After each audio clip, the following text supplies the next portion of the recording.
Hi, and welcome to Conversations with B'nai B'rith. I am CEO Dan Mariaschin. Thank you for joining us today.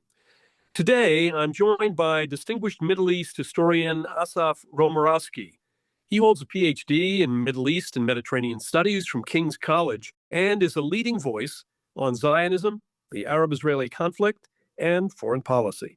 He teaches at the University of Haifa, is a research fellow at the Begin Sadat Center for Strategic Studies, and serves as executive director of Scholars for Peace in the Middle East and the Association for the Study of the Middle East and Africa. Dr. Romirowsky recently authored a new and extremely timely book, October 7th, The Wars Over Words and Deeds. In each chapter, 17 journalists, scholars, and thought leaders examined how the war that erupted after the October 7th attacks has been fought not just on the ground, but through ideas, images, and words. The contributors analyze how international policy, media framing, and shifting journalistic standards have shaped public perceptions of Israel, and how all of this has fueled a rise in anti-Semitism and anti-Zionism worldwide. The book brings together diverse perspectives to provide a well-rounded understanding of how powerful words and images can shape global perceptions and history itself. But before we dive in, a quick reminder, if you enjoy this program, subscribe to our YouTube channel to watch all of our episodes and follow us on Facebook to stay up to date with our latest content. Asaf, welcome to the podcast. We really appreciate you joining us. Thank you for having me. It's a pleasure to be here. Well, before we start, the usual first question, and it's going to be mine to the author, is how did you get interested in this subject? But we're going to go back further than that and ask you, what about your upbringing and what brought you into the study of Middle East geopolitics academically? Sure. Well, first, again, it's great to be here, and I appreciate the hospitality. So I come at this whole field. I mean, I have an Israeli family. I have grandparents who are Holocaust survivors on the one side, and I have on the other side, I have long roots as a Philly boy, as a son of Philadelphia, a grandfather who was here, a rabbi for over 50 years and came from the areas of White Russia, an individual who was really a community builder and someone who was able to be part of a generation that saw what it was to not have a state and then to have the state in that transition, and really was somebody who met with Golda Meir and David Ben Gurion. And so I was brought up with this need to how do we hone in and cultivate our own Zionism with every generation. And I think that's true as far as looking at Zionism at large. In this path of mine that I've gone through, I've come through the think tank world and also into academia. I started a lot of my work on an organization that obviously today everybody knows a lot about or thinks they know a lot about. That is UNRWA. And I wrote another book about UNRWA and the Arab-Palestinian refugee issue. That led me through a circuitous path to trying to analyze a lot of the events that took place in Gaza, pre-Gaza, as far as an intersection of my own life. The Quakers, which were the preamble to UNRWA, were also mirroring this kind of chain reaction of my own path because of the communications being based here in Philadelphia. So it was Philadelphia, Beirut into Gaza. But for years, as someone who's lived in Israel and in the United States, I felt there was a great deal of lost in translation in a lot of these issues, and that led me to continue my academic path and eventually getting my doctorate at King's College under the tutelage of Ephraim Karsh. And I eventually, been dealing with these issues for a very long time. A little bit after 9/11, and many of us saw the problems that dealt with the degradation in the academy, the problem within Middle East studies. I see myself as someone who I knew the late Bernard Lewis and follow his school of thought, but people that I worked with over the years, including individuals like Martin Kramer, Daniel Pipes, Ephraim Karsh, we were all dealing with a lot of these topics that eventually materialized. And these days, I run two nonprofits. One is Scholars for Peace in the Middle East, which was a group that came together now almost 25 years ago in order to mobilize academics to combat anti-Semitism and BDS on a multidisciplinary level. And my own association, which is the same association that was founded by Louis and Fuad Ajami, the Association for Middle East Studies in Africa, was created to counter MESA, Middle East Studies Association of America, which I would argue is Saidian by nature, following Edward Said. And Louis already wrote about the degradation in the academy, and in particular in Middle East Studies, back in the 70s, as MIA was created now 18 years ago, with the idea of cultivating true Middle East studies, to my mind, and also focusing on actual scholarship, inquisitive research, intellectual honesty, all the things that I would argue that we have lost over the past 3 decades for sure, when you see what's happening in the academy, how it's become a cottage industry for boycotts, anti-Semitism, and lovers of terrorism, rather than actual intellectual inquisitive research of what the academy should be. So it turned into a kind of a university sponsored by Hamas. I want to follow up on that, but you mentioned one thing. I think it was your grandfather. I had a similar situation in terms of my parents. My parents were, when I was born, had lived half their life without a state of Israel. We, those of us today, I mean, we not only do we take it for granted, but it's a situation that we can't really put ourselves in terms of what happened before and the situation before.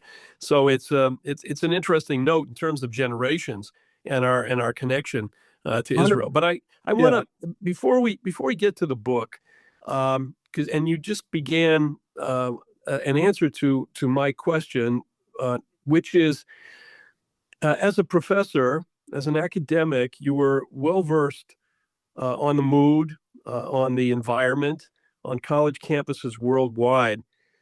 And we witnessed after October 7th, this upheaval on the campuses, the encampments, and the protests, the demonstrations, the jostling of Jewish students, the intimidation, the statements by professors.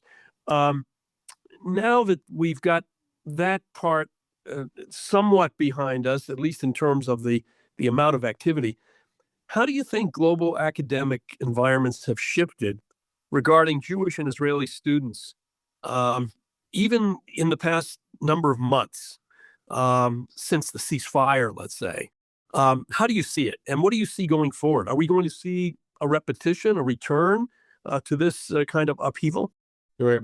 So let's contextualize it. I mean, and that's a very good question. It was fascinating to observe, even if you contrast what you saw on 10/8 and 10/7 versus 9/11.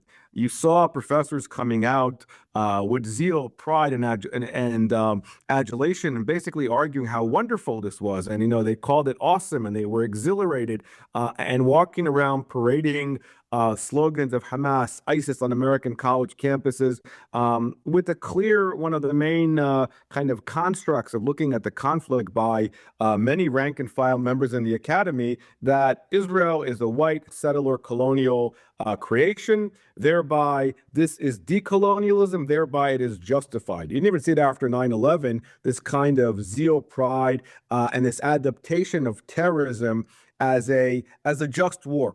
But also, it was fascinating to observe that this was a battlefront, to my mind, that was ignored by the state of Israel, as far as the battlefront against Islamism and the Muslim Brotherhood in the U.S. and in Europe, particular, the connection between what was happening on the ground and the connectivity intrinsically that was there with the encampments all around. Here we are 2.5 years since the war began. Are things, people ask me all the time, are they better? Are they worse? Have we gotten to a different situation? The hearings on Capitol Hill, which you and I, I'm sure observed, not with shock, but, in the sense that it wasn't a surprise to us who've been following this and looking at these situations. Obviously, the echo chamber of the fact, the groupthink mentality, but it spotlighted the rot that many of us knew was taking place within the academy. What I'm seeing today, which I think is a greater concern should be to all of us, while there is pressure coming in from the federal government and there's a crackdown trying to investigate foreign money, Qatari money, other Arab money that's been coming in. It's not only Arab money, but also Russian money, Chinese money, with the idea of buying agendas and narratives and trying to turn American institutions on their head. There is a phenomenal growth of denialism in what took place on 10/7. And the more time goes by, we're seeing more in this denialism, despite the mounting evidence that we have of the rape, the maiming, the killings, a modern day Holocaust that Israel has gone through, which I would look at and see 10/7 as Israel's second war of independence as far as what they're dealing with today. But you're still seeing a growth of denialism. And of course, the trigger words that we hear, and obviously part of what we discuss in this book project, the accusations of genocide, apartheid, all these trigger words that basically encapsulate an entire swatch of history using propaganda without using any kind of inquisitive research, without trying to investigate what took place on the ground, no investigation, no inquiry, but just blatant blaming immediately, because in this narrative, which is entirely binary, Israel can do no right and the Palestinians can do no wrong. And that is been contextualized and codified within the halls of academia, and not only within academia, I would say within the media and all soft power that is being used to cascade this narrative and turn it on its head. Let's talk about words and how they're used. And you just raised a couple of the key words that came out of October 7th and its aftermath. The media seems set on a certain narrative of Israel's defensive war against Hamas. You just talked about it. The factual narrative. How is it that facts used to be venerated? Not by everyone, of course. We've had extremists, left, right, but facts were venerated, certainly generationally, at least, in many places in what people call the mainstream media. How did we lose this factual narrative?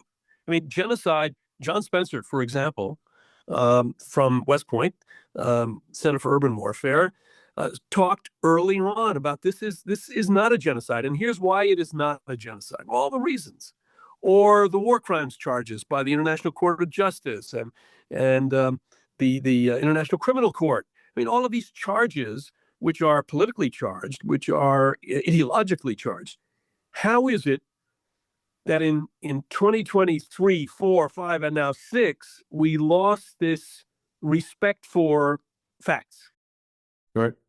Well, 100%. I mean, and actually, you and I know that this goes way back before that. I mean, the actual tactic of these trigger words, the anti-Zionism, anti-Semitism that you see today, and was tested out by the PLO and later on by Hamas and others, it stems from the Soviet anti-Zionism, trying to catch trigger words like human rights, and justice, and knowing that they would resonate within the landscape of Western media and Western academy.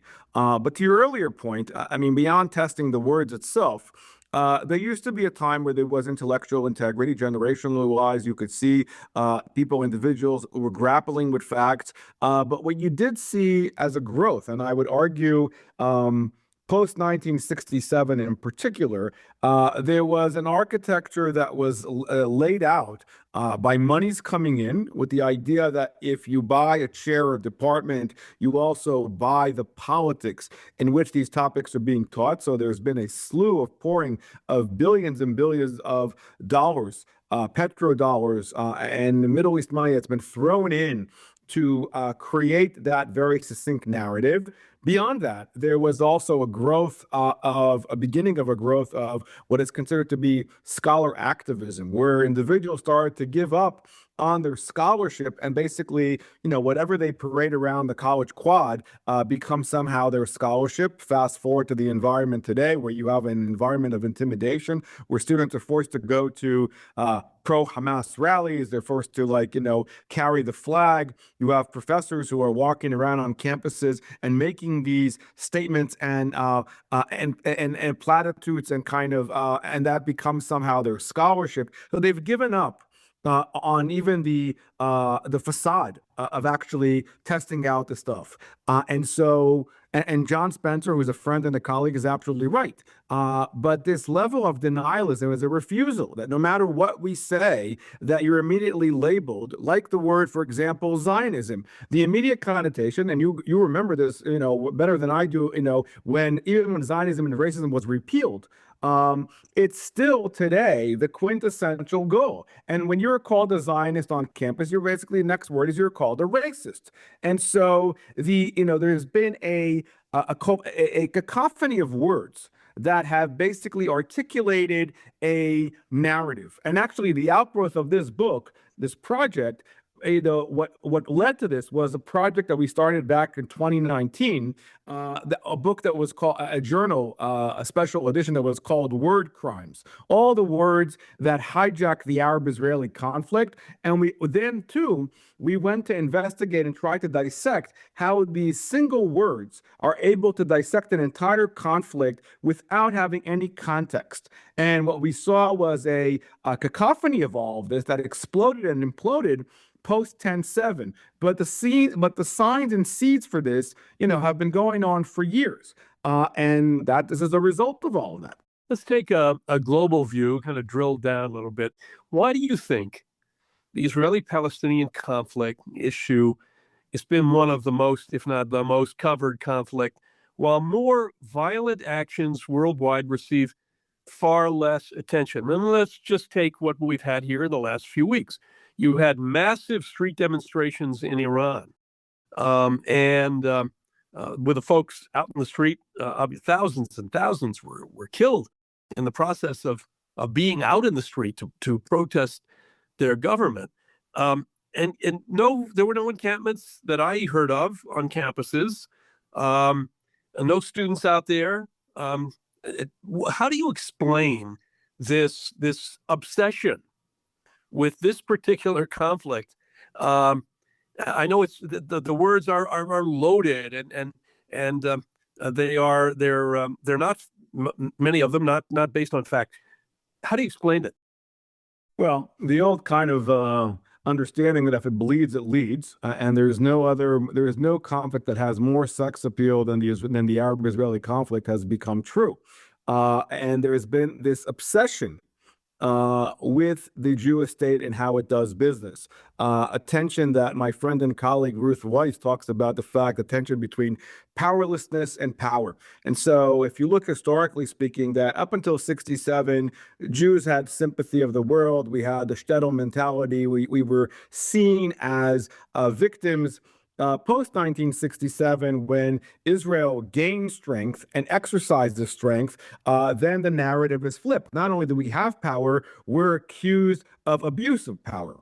And so there's been an ongoing narrative to make this happen. The understanding, by the way, and this goes back to the early days of the PLO, many of the PLO activists, Yasser Arafat and company, started their activism on college campuses themselves. They were inspired by the 1960s activism here on American campuses, the Black Panthers and other kind of Che Guevara, other kind of Marxist groups that were out there, and they understood how to mobilize and create a revolution. And so all of this comes out within that narrative. But the understanding was that if you can't defeat Israel militarily, we can win the hearts and minds. And winning the hearts and minds can be done through what we call agents of soft power. And so there is this obsession and this understanding that Israel, and if you look at the history of anti-Semitism, I would argue from anti-Semitism from the Middle Ages all the way to the Nazi racial anti-Semitism has all now been parachuted onto the state of Israel. So no longer need to go hunt and look for Jews. everything is there on the state of Israel. And no matter what Israel does, it is the quintessential embodiment of the satanic forces that have come together. They're responsible for racism. They're responsible. Jews are actually Nazis themselves, as articulated by the current chairman, the octogenarian, the head of the PA, Mahmoud Abbas, in his dissertation coming out of a Soviet institution. All of that, is the fact that the blame game and the world bought into that. And the Palestinian narrative is so succinct. All they have to say is that they are refugees in perpetuity because of the Nakba. Nakba is translated into the Holocaust. There is no greater atrocity than the statelessness or the manufactured statelessness of the poor Palestinians. And so no matter what they do, they are blameless. And Israel and Jews, at large, have become the aggressor, and it's been sold and bought into an extremely binary perspective where it's a victim, victimizer, oppressed, oppressor understanding. And within that narrative, there is no context, there is no debate, there's no understanding of how this takes place. And here in the West, we look for, trying to help individuals, and we have this kind of understanding of a larger tikkun olam mentality, and looking for, how to make the world a better place. And within the narrative of intersectionality, which is so pervasive on American college campuses, there is no greater group that is more oppressed, or I would say the gold standard of oppression, than the so-called poor Palestinians. So if I care about these issues, I must support for that. So Jews on campus, if they have any liberal sentiment and they are forced to choose, am I a Zionist or am I supporting global issues? And you cannot be both. And that's part of the conundrum that they have faced on American college campuses. So we in the Jewish community also have an extremely healthy fifth column, which is also plays out here. How do you push back? How do you reverse the "don't confuse me with the facts" mentality that it is not only on college campuses and in classrooms, but traditional media models have lowered journalistic standards, have raised sensationalism. We've talked a little bit about that, but I'm asking here. I mean, how do we begin to reverse this? So to your point, I mean, that's a very critical point, Dan. We live today in an age of infotainment. I mean, it's no longer traditional media. So anybody with a social media account, whether it's Instagram or TikTok or whatever it is, they're boiling down an entire swatch of history into a meme or a TikTok or to an emoji. And so the intellectual dishonesty takes place is that all of these issues are being digested into small points that are impossible to understand within that narrative. And so that's where the dishonesty takes place here. And the problem is not different. The hatred is still the same. The volume and the way it's being triggered on a day-to-day level, it's like drinking from a fire hose. How much information you got to deal with and try to dissect and respond to. Every influencer is buying into this narrative. So my argument, and this is part of the problem, that we start, going back to the earlier comments as we started, Zionism is about renewal. Every generation has to figure out what Zionism means to them. This generation, the kids on campus don't remember 9/11. Historical anchors are, 67, 82, 73, going forward. I know they remember 10/7. So the ultimate question is, where are the 10/8 Jews? We need to figure out how to rebuild the connection. We need to figure out what it means for them today, fitting at Israel and Jewish identity and American identity, and how it all goes hand in hand. Brand, I spoke about back in the day, but this is a very different generation. But this is what requires the work that needs to happen today. And we need to go back to basics. Apropos your earlier question about the academy, it used to be that when you and I were on campus, they would teach Common Core. They would talk about civics. They would talk about, Western society. These things are missing from the discourse as far as our own educational systems. And not only does it go higher education, there's been a attempt to hijack K through 12. And so there has to be an entire reform of trying to understand this, because because these are all part of the ingredients that have allowed for the normalizing of anti-Semitism in American society. Anti-Semitism, as you and I know so well, is racism. But when you say the word anti-Semitism, it doesn't have that visceral effect. If you call somebody a racist, people get upset. But if you call somebody an anti-Semite, somehow that's okay. And they're able to say, no, I'm not an anti-Semite. I just hate Israel and Israel's actions, and I hate the Netanyahu government, or whatever they latch onto, without any kind of context. And so Zionism, which is Jewish peoplehood, and Zionism, which is an integral ingredient of Jewish identity, today there's been an attempt to divorce that.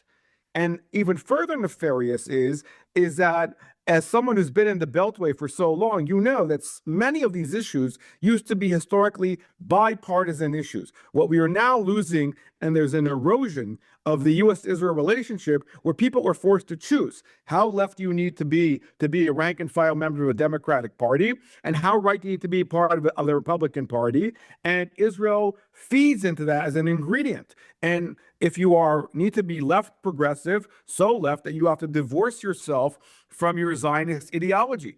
But it also feeds on the right, where you have the shoehorn kind of mentality here, that you have the far right and the far left coming together under their hatred for Israel and Zionism. But it does come back to words, and of course, words are very much the focus of your book. While it's often thought that the written word doesn't influence public perception, just to throw out one example, where if you were to go back 3 decades or 4 decades, terrorists usually were terrorists, and they were reported as carrying out terrorist acts. Terrorists, in most places, even in the mainstream media, the formerly respected giants of mainstream media, for example, use the word militant today. Well, what a militant? It's a militant. You can be militant about a lot of things. A terrorist is a terrorist.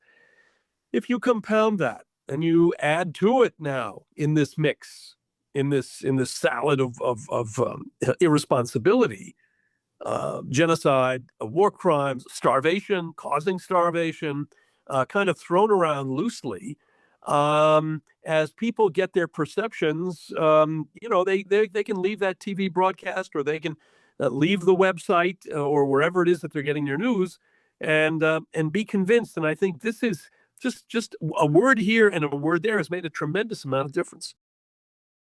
100%. I mean, the fact of the matter is that all of these words have become, they are trigger words. I mean, look, take it one step further. The fact of the matter is that when we talk about what's become so popularized is the word globalizing intifada. And the fact that, how it's been used, words have consequences and words have meanings. People have been killed for the use of these words and this verbiage that plays out here. And so this word salad that you speak so, correct about it, the fact of the matter is that there has been a degradation and an abuse of these words, and a lack of accuracy and a dishonesty when it comes to what is taking place here. Again, throwing around words like militant, again, the fact that they take away from the Islamist narrative at large, using the word genocide. I mean, look, at the beginning of the war, as you and I remember so clearly, the attack on the Shifa hospital, the New York Times within 5 minutes was able to say, there were 500 people killed, and there was a responsibility of the IDF. There's no way that even took place. It was made up, and the retraction took place days later on page A10. It didn't matter by then. The damage was done. The laundering of data, this entire architecture of disinformation, which has been part of the manipulation as far as what is actually taking place here. And this goes to the dishonesty of what plays out vis-a-vis the use of social media, vis-a-vis the use of the academy to create immediate condemnation. And the fact that Israel is guilty by anything that happens around them. They are guilty by the environment. They are guilty by the fact that they are Jews. They are guilty by the fact that they are illegal in any way, shape, or form. And there's no conversation about this. And where you have and compounded by the level of political toxicity that we live in today, that you cannot even have conversations about any of these topics in American households. And so people are so they're so committed in their corners without having any kind of context. That has to do with the degradation that's playing out here. And that's, to my mind, dishonest. I mean, which I think is part of what we need to be fixing here. Have some kind of intellectual honesty about what's going on, and facts do matter. We're beginning to see some films and some series that have been released depicting the atrocities of October 7th, including Paramount's Red Alert. How much do you think that documentaries and these kinds of series can impact perceptions? Look, I think that footages help. I myself was part of a documentary called October 8, which was about the history of anti-Semitism post 10/7. Sheryl Sandberg's documentary about, the abuse and the women's and the rape and whatnot, also extremely powerful. I mean, as I said, we have mounting evidence to all of this. I think that what is troubling to me is that despite the evidence, there's still a great deal of denialism. People have gone also on missions to Israel. They've gone to the envelope of Gaza to see the fact. We today have hostages, former hostages, going around the country and telling their stories. I mean, you can't make this stuff up. And they're having firsthand account of what took place there. Yet, despite that, still, the world refuses to believe and to understand the genocidal and nihilistic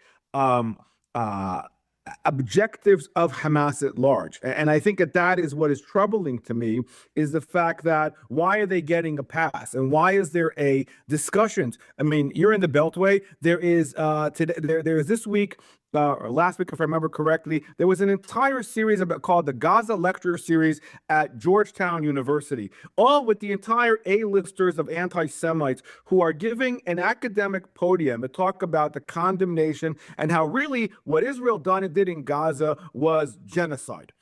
Without any kind of context to any of that stuff. But it doesn't matter. They get an academic podium to share this stuff, and they present misinformation. They present no facts to any of this stuff, but it's all based on libels and based on misfacts. And that is what our students are getting on their campuses as a perceived reality.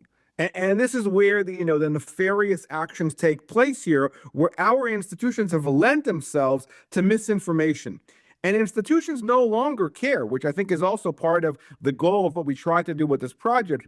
After the hearings on Capitol Hill and all the pressure that came down on American university presidents, not one of these presidents said to the students, go back and learn. We have been so concerned, to your earlier question, about feelings. Everybody's about feelings and about emotions and whatnot. It's not about feelings, it's about facts. And my job as an academic, as a professor, as a lecturer, is not to make you feel comfortable or to validate your facts. If I make you feel uncomfortable and you go back and learn something, that's a good thing. It's about actually coming to terms with the facts. You may not like them, but you have to learn them and to actually do the work to understand what is research all about. And I think that is a key ingredient missing from the reality that we're looking at today. One of the takeaways from the 2 years, October 7th and the 2 years after, was this continued reliance by the media on Hamas as a quote unquote trusted source by Western leaders, news outlets, when it came to statistics on death tolls and the location of hostages. And when they were called out on this, there was a brief period where some of these outlets were saying the Hamas-controlled Gaza Ministry of Health. But then after a while, that faded away, and they went back to the Gaza Ministry of Health with no attribution, and they continued to use these figures, which live on now in so many different ways in so many different places. Here you have a case where this is not a mystery. It's not a mystery. Hamas was in total control of Gaza, total control of the messaging, total control of the hospitals, and all of that, the health ministry, and this is all of that. And yet there was this reliance and continued reliance on I mean, it's not even disreputable, on the source of the initial tragedy that occurred on October 7th and everything that followed. So how do you explain it? Again, this is part of the this is Hamas's success war. I mean, they knew exactly what they were doing, and they created an architecture of influence. And the architecture of influence played out on American college campuses. It played out in the International Court of Justice. It plays out in the United Nations. They have a very sophisticated social media narrative, and they knew how to cascade that narrative. It all fed into their agenda. And by the way, every time there was no daylight politically between the United States and Israel, and every time there was pressure coming down on the state of Israel early on at the beginning of the war that came from the Biden administration and the arms embargo and things of the sort like that, and pressure that was conversations that should have been held in closed doors, that all worked to Hamas's advantage. And every time there was an imagery, over so-called starvation and famine and the abuse of the game of the aid, that all played into Hamas's hand because that's the image they wanted to portray. And so this has been part of that sanitizing of Hamas and trying to minimize from the Hamas jihadistic agenda and trying to say that they are a normal actor player, that really we're a charity organization and we care about our people and we're freedom fighters. And so this is all part of language that resonates with the Western American landscape, the agenda of trying to cascade information without dissecting information properly. And there's also another part, which I think is also part of the element here that plays out here. We're dealing with a culture of death. And we saw it also in the days of bin Laden, when how Al-Qaeda was reported in the United States as well. And we keep on talking about the fact that nobody in their right mind can come up with these conclusions and act the way they've been acting because it doesn't jive well with with our American psyche and with our Western sensibilities. But the fact of the matter is that these Islamist jihadists are not lying about their agenda. The fact that we're refusing to believe them, that's the problem. They are telling you exactly how they're going to act. They are rationalizing it, and they're getting buy-in. And then it's justified. And so we have to take the threat seriously, which we have refused to do. And that's also part of where we need to take a much stronger stance on reestablishing deterrence, winning the wars on words and ideas, and really trying to understand really what we're facing here. But we have to come to terms with truth. You may not like it, but we have to come to terms with it. Well, let's talk about, we've got a couple of questions left, but I don't want to leave the current situation untouched. Now that there are, thank God, no remaining Israeli hostages in Gaza, we're in phase 2 of the 20-point plan. How do you see the next year unfolding? We have they still have the issue of the disarming of Hamas, and there are other issues. Well, and that's the number one issue. I mean, the fact of the matter is that, when you look at the configuration of the Board of Peace, a little bit opaque, a little bit, convoluted, trying to understand all of this. The number one demand is demilitarization of Hamas. Demilitarization of Hamas is also about the fact that you need to rebuild Gaza. The entire terror tunnel and lower Gaza took them 25 years to build, and they've been using and abusing it for all these years. You have to rebuild that, and you also have to figure out a way to divorce whatever is left of Palestinian society at large. You have to also divorce that from Hamas. And these are all part of the challenges that we're playing out here. And it's a major, major problem that we need to deal with here, how to create a Palestinian independent, vibrant, if possible, middle class that you could work with or somebody you could deal with without Hamas. If Hamas is part of the table, and now Hamas is trying to reinvent itself under a guise of law and order, you've lost it. You've lost that. And then that's a non-starter for the Israelis. Not to mention the fact that you have on this Gaza board, you have the Qataris and you have the Turks, also people who are patrons of Hamas itself. That's another big problem. Let's talk about the impact of new technology on this conflict. Do you see dangers in AI becoming more prevalent during wartime, particularly in fabricating events and language to intimidate enemies or to gain global sympathy? 100%. I mean, look, AI is also driven by a certain amount of bias. And so when you look at the bias coming out of AI, they drive a lot of the information from Wikipedia. The algorithm that you look when it comes to AI is, if you search Israel Palestinian, most of the stuff that comes out is pro-Palestinian and pro-Hamas. And so there is a great deal of plagiarism that creates here. And that also adds to the facade and the so-called reality that they've created without actually understanding the reality on the ground. So AI is a major problem in all of this and is a major contributor to the bias itself. So I see that in the academy at large, where, again, facts don't matter. And that feeds into that entire, word salad of circumlocution of all of these issues that are playing out here without actually dissecting facts based on facts and not based on perceived reality. Final question. It's difficult when you're in a situation to see how it may look at some distance, but everybody prognosticates.